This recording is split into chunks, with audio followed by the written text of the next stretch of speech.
Qalxanvari vəz xəstəlikləri. Qalxanvari vəz bir orqanla gedir söhbət, amma onun müxtəlif səpkidə xəstəlikləri var. Yəni, var onun belə kobud şəkildə bölsək, quruluş dəyişkənliyi ilə müşahidə edilən xəstəliklər, bir də var hormonal pozğunluğu ilə müraciət edən xəstəliklər, müşahidə edilən xəstəliklər daha doğrusu. Məsələn, quruluş dəyişkənliyi ilə nə ola bilər?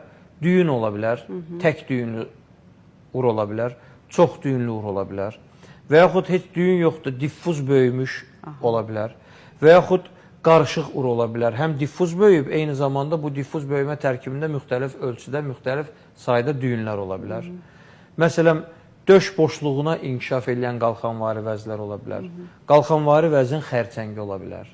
Qalxanvari vəzin yarımkəskin tiroiditi ola bilər, ridil tiroiditi ola bilər. Bir sıra xəstəliklər. Bir də var hormonal dəyişiklikləri müşahidə edilən xəstəliklər. Məsələn, hormonal çatmamazlıq, el arasında buna tənbəl zob deyirlər. Və yaxud hormonal aktivli olan zob, el arasında buna zəhərli zob deyirlər. Yəni, hər bir urun da özünə məxsus şikayətləri var. Amma bu o demək deyil ki, zobu olan adamın hamısının şikayətləri eyni olmalıdır. Əsla. Adam var ki, həddindən artıq böyük uru var. Yəni, kənardan həkim olmayan adam belə görə bilir ki, onun zobu var. Amma o adama heç bir şikayət vermir. Amma adam var, fındıq boyda düyünü var, ciddi şikayətlər verir.